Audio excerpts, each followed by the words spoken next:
When you multiply two radical expressions, the rule is that you multiply the two coefficients, or the numbers in front, so that would give me 15, and then I multiply the two numbers under the radical, and I keep that number underneath the radical still. So in this case, that would be radical 20. Now I have two options. If we like doing the tree method, I'm going to go ahead and start making a tree right from 20.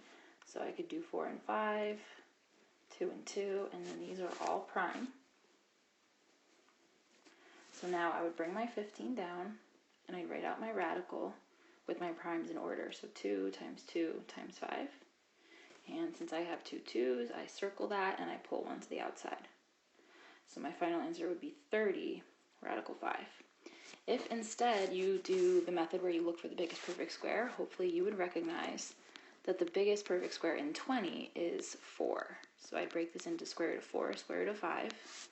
Now, like before, I bring down my 15. The square root of 4 is 2, and then I'm left with the radical 5. So again, I would get 30 radical 5. So it just depends on which method you prefer.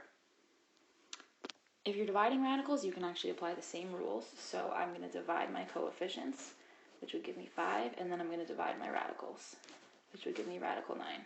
I'm hoping that at this point you recognize that 9 is a perfect square, so I don't really need to bother doing a tree or looking for the biggest perfect square. I can simply replace the square root of 9 with a 3, and I would just multiply to get 15.